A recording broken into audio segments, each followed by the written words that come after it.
I'm with Mr. James Brown and Mrs. Pamela Brown, Mr. and Mrs. Cool this is Mr. Cool's Collision Center, and you all also own Mr. Cool AC Transmission and Brakes. So tell me about your business, please. We do pretty much anything, motors, transmissions, you name it. Anything got to do with other people can't do, we do it.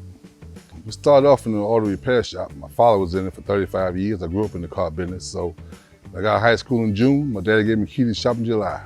Been in business that long. You all have the repair shop, and then you also have the collision center over here. Tell us about that. When did the repair shop start? You all opened up the collision center.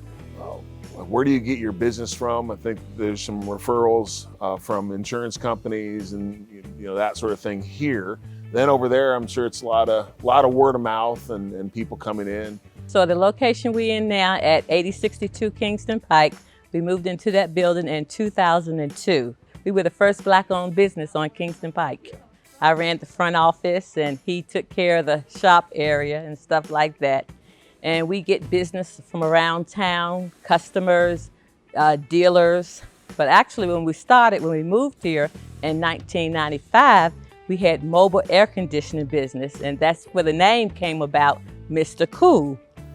Being an entrepreneur and a small business person is difficult enough. What additional challenges, if you don't mind, have you faced being an African-American small business person and entrepreneur? Well, bottom line, the truth about it is, that's an old thing. It's been going on for a long time as far as that, but we try to override that by doing a good job on people's cars. So either way, if they do have a problem with the colors of your skin and all that, that's one thing, but we make their car so right that they have no choice but to come back to us. And that's what we do. Our customers are more white than black. I mean, so it's not a color thing for me. I mean, people go by what we do for them is they come back for us, so. I absolutely agree with that. I think so much of it is getting to know people as individuals. It's strange because we all get stereotyped, and black folks and white folks. Then you meet an actual black folk and an actual white folk, and you're like, man, they're just like me. And if we could relate to each other more on that than in the group identity, I think we'd all be better off.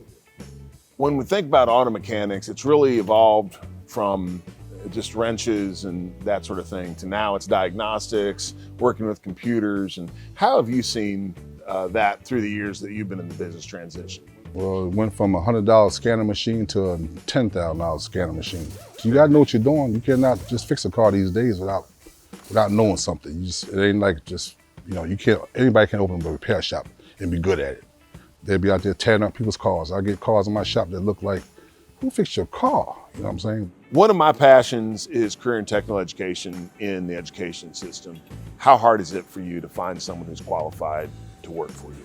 It makes it harder and difficult because basically, I guess if they had the mechanics in high school and stuff like that, then it would introduce the kids to more things, because basically a lot of young kids out here now, they just don't know how to change a tire. They don't know, well, basically if the car runs hot, don't keep driving it, shut it down.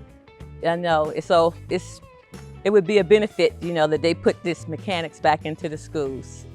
Well, I can tell after talking with you guys that customer service, great customer service and caring about people is definitely part of your business's culture. We try to hold on to good people. We know they're good mechanics and all that. We hang on to them, and I'm always watching. My wife's always involved, and my son, he's 43 years old, he's involved. So it's a family business, and we make sure everybody's happy. My daddy said, keep my name good, keep my name good. And that's what we've been trying to do. James, Pamela, just appreciate your time. Congratulations on your success and many more years.